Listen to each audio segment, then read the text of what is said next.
thank you for everything you've done for me. I can't say enough. I love you. Thank you. Happy Mother's Day." I went to her, asked her what number she wore. And she said it was number 30, and I said, "Can I wear it?" She was like, "Of course you can wear it, but you got to do something with it." So, That's great. Julius grew up in Dallas, raised by his mother, Carolyn Kiles, who was a player at Texas Arlington, wore the number 30. And so that's the reason why Julius has worn 30 throughout his NBA career. Happy Mother's Day! A lot of love. Happy Mother's Day to all the moms out there, absolutely. If you get a chance, take a look at the tribute that our very own Jalen Rose showed to his mom on the pregame show. Praying for you, J. Rose. And unfortunately, I know how you feeling, man. Salute to all the great mothers out there. Reggie Jackson to the basket. It is 10-0 Clippers, less than 3 minutes into the game. This is not normally what you see defensively from the Knicks. Derrick Rose has been a guy that has played very well this season since coming over in a trade. We'll see how quickly Tibbs goes to Rose. Now a chance at a point for the Knicks with defensive 3 seconds being the call, so it'll be a free Okay, throw. guys, just wait for the fourth quarter, part 5 of the Miami Heat versus the Boston Celtics, because it takes some time for YouTube to upload a 12-minute video. Thank you. It gives them a different look, a totally different look at the point guard position. Rose won the MVP 10 years ago. He is still the youngest to win it at age 22. Tom Thibodeau was his coach with Chicago. Here's Randall, and he still can't get it going.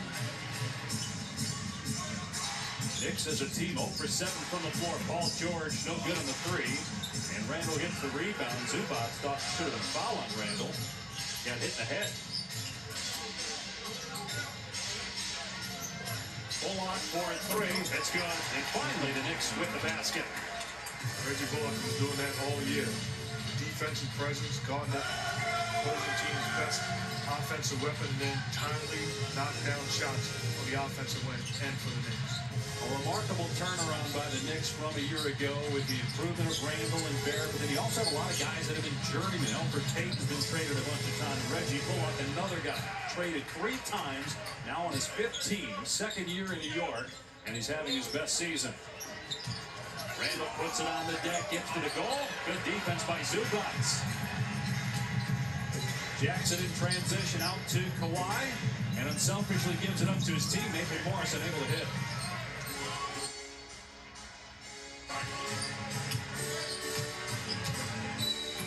George, excellent defender. Tough matchup there trying to reach in.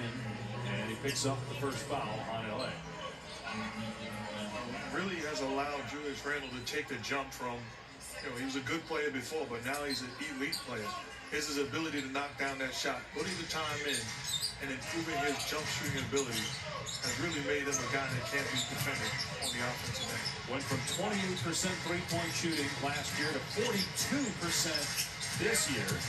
And it's not a fluke. When you talk to Tom Thibodeau with Bullock, Knicks again, he's got all the points for the Knicks, but Tom Thibodeau just raving about the work ethic of Julius Randle and how that has rubbed off on everybody else on the team. I said it before in an interview, you don't want to be in a position where you got to beg your best players to put the extra time in. And it becomes contagious. Tom Thibodeau talked about Julius Randle going to the gym at nighttime. You go to the gym and there'll be a whole team there. It's not a practice session, but guys getting the extra work.